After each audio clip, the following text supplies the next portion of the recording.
everyone, and welcome back to She Rises from SIDS. This is your resident angel mommy, Jewel, and I am so excited to be back here once again.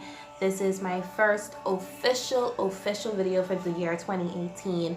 My previous video that I will link down below was a voiceover, and in that video, man, listen, I was so excited because as I was speaking on my topic, and just, going through what persons would say to parents who have lost their kids, as I'm driving and making that voiceover, I saw a double rainbow, and that had me, that made my entire week. It was a Thursday, and when I saw it, listen, that made my entire week. I was good. So this is my first official video for this channel where you can see my face again, and I'm so excited to bring you brand new content. And this is a journey, and you are just walking this journey with me. And as I always say, we're gonna rise, we're gonna overcome. Before I get into the topic, I just want to share with you where I'm at currently. At this point in time, it's January. Last January, the first few weeks, I had a 3-week-old, and I was adjusting to being a mommy all over again after spending 8 years with just having one child. And so having a brand new baby after 8 years was a great adjustment for me. At this point last year, my breast milk and my breastfeeding, I was starting to get into a routine. I was starting to do more research on what foods I would eat to actually produce the breast milk and to have my breast milk really going and flowing. And I was just stocking up and just thinking about my time, when I go back to work. So that's why I was storing so much milk at that point. Also last year, within the 3rd week of January, I was just at a point where I really did not want to go back to work. I just wanted to be home with my precious little girl. And that, even right now, that's a sore topic for me, because when it all happened, and I had literally been back to work 13 days, only 13 days. And when we lost Dariel, it just was in the middle of all these feelings and emotions, because I really just wanted to be home with my daughter. Just wanted to be a stay-at-home mom at that point. So that's where my mindset was, back in January. And also I was getting to learn her personality. At this point, she started cooing like mad. She started cooing like crazy. And the interactions that we would have with her was increasing daily. And it just made me so excited because, first of all, my son, I can say this. Let me brag on myself. My kids are smart. I have smart children. But, with her, it's she was just exceptional, and it was kind of scary. I would always call my mom to ask if this was normal. Is all this cooing and stuff normal? Because I wasn't used to an infant interacting with me like this. But, I just was getting to learn Dariel. Still wasn't really used to calling her by her full name, Dariel Ava. So we still kept calling her Baby Bop, Baby Bop. And within the span of 3 weeks, she had grown so much and so quickly. And that's why I always tell people, take as many photos as you possibly can of your babies, because that time period goes quick. That infancy stage literally lasts a week and a half, and after that you have your baby, and their features start to change, and little personalities form. So it's really important to take photos. So that's where I'm at. I'm just more so reminiscing on where I was and how I was last year this time. Now this video is all about how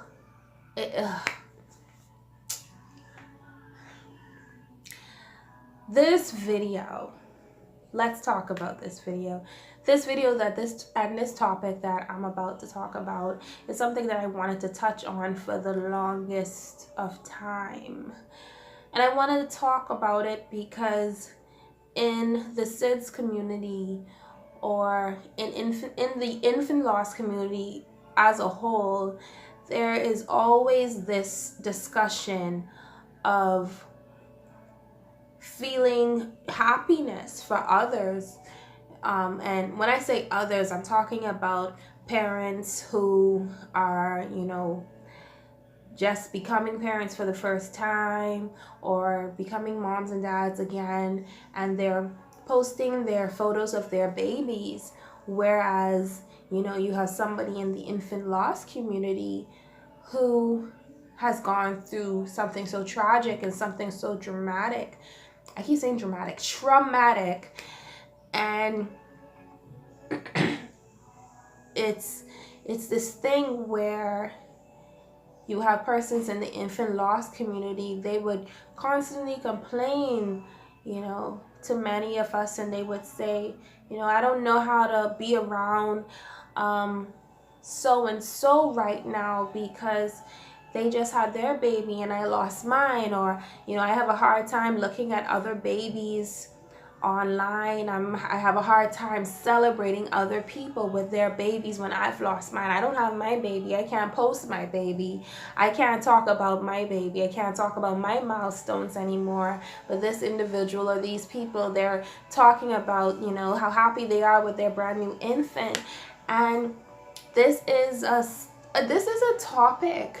And so I want to speak on, how do you deal with celebrating others when you have lost your child? So that's what I'm going to be talking about in this video. Now, for me, and I'm going to always start off with my personal experience. For me, after I lost Bob, it was never an issue where I had a problem looking at other kids, other babies. There's never an issue about that. I don't know if it's because I was already a mother. I have my son, so I've gone through the whole rope of having an infant and then was watching him grow up. And so I don't know if that stems from that, but it's never been a problem. The only problem I had initially after losing Bob was I hated to see photos, and it didn't matter if it was Facebook or Instagram or anywhere on the internet or anywhere. I even in real life, I had a serious problem initially seeing sleeping babies, and that would trigger something within me actually to see a baby that was asleep. And because my mind then would have shifted back to that last very moment that I had with Bob in the hospital. When you lose a child and you have to take them to accident and emergency or the ER, depending on where you're watching. In the Bahamas, we call it accident and emergency. America and the UK, you would call it the ER, the emergency room. And so you may go back in that section after losing the baby, and they will give you a period of an hour to 2 hours to hold your baby for the very last time. Because as you know, with you holding that baby for the very last time and them carting the baby away to the morgue, you are not going to see your baby in the same form as you remember him or her. And you won't be able to hold your baby anymore because, of course, with a funeral preparation, the baby would be in the casket, or if you chose to do a cremation, of course, you would not be able to physically hold your baby. So that moment in the ER or accident emergency is very special to many parents. And for me, my last memory of my daughter ever was me holding her, and she was, her eyes were sleeping, and she looked so peaceful. But I think it was like around like 2 months after she passed away, I really had a serious problem with just looking at babies that were sleeping. Like, I just couldn't take it. It would trigger something in me. I'd have to go off and cry. I would have to just take a moment to myself. But I thank God that that's no longer an issue for me, because I realized that having a problem with seeing a baby sleeping, something that they do all the time. Babies sleep. They sleep all the time, okay? They sleep, eat, and poop.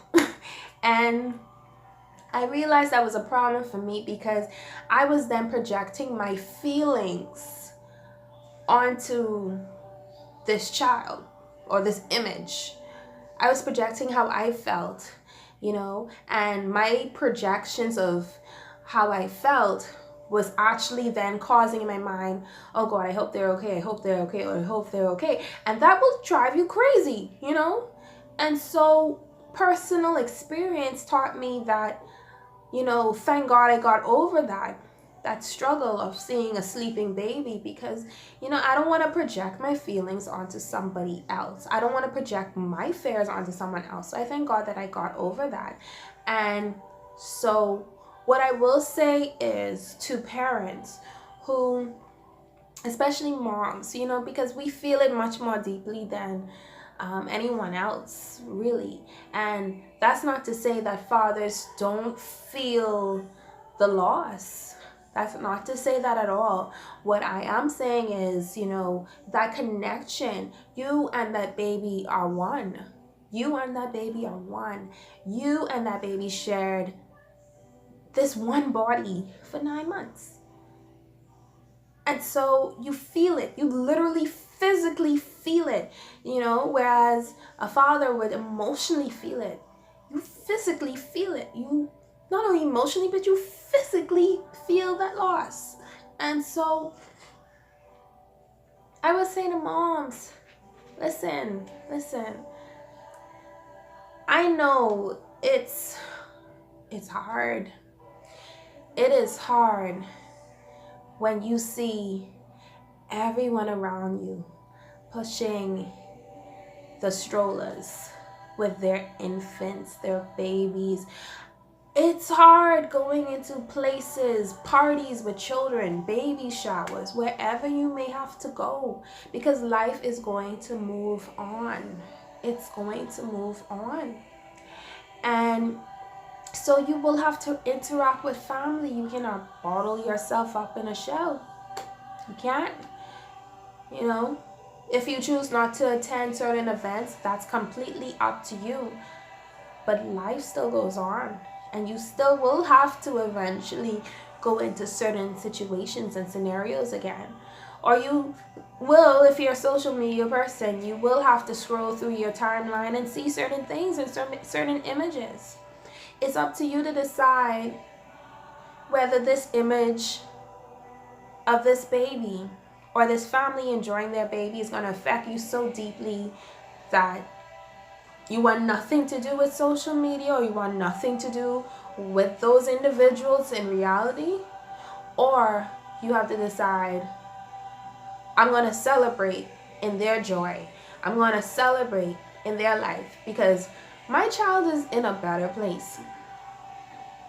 As much as I want my baby here, as much as I want to hold my baby and to capture her images and to teach her about everything that I know, as much as I want to do that, God's plan was so much bigger and so much greater, and I understand that. And she's in a much better place. My God, I'd rather walk streets of gold than to be on earth. Hello? For real. Your baby is good. My baby is good. My baby is good. And that kind of hope carries you through. That kind of hope helps you to celebrate others. That kind of hope it's going to cost you to see a picture or see an image or hear about, your friends down the road having a baby for the first time or having a second baby or hearing about a baby shower or a birthday party. You would be able to hear these things and feel joy about it, because at the end of the day, your baby is in a better place, and your baby does not want you to feel sad, and your baby does not want you to live in a continual life of grief, because then how will you be able to receive everything that God has for you? How?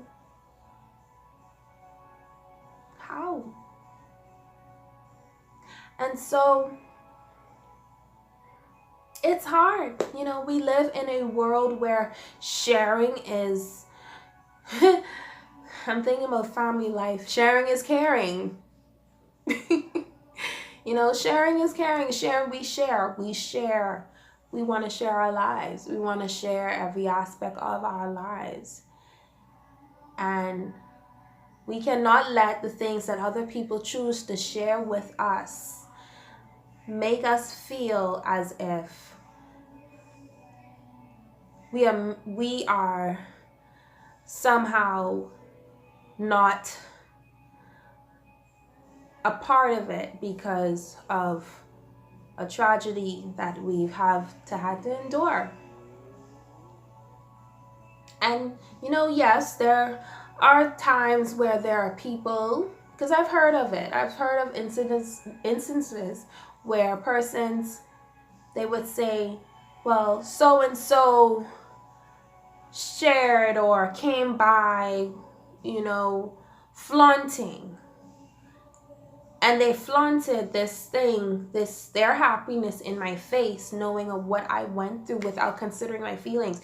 Those people are straight up wrong. But then again, you have the power to stand up and say, look, I recognize what you're doing here. I don't appreciate it. Be considerate. Come on. Have empathy. You have that power. You even have that power to limit who's in your life, who's not in your life. But anything and anyone else who, they're sharing or they're coming around you or they're just giving you good news, you have to decide within yourself, this happened to me, but I'm not going to allow this to stop me from celebrating life. Because at the end of the day, it was my baby's life that brought me to this place, that changed my perspective on life. Hello, and thank you so much for watching this episode of She Rises from SIDS. Be sure to like and share this video and also subscribe to this channel. Thank you so much, and as always, for Daria Leva.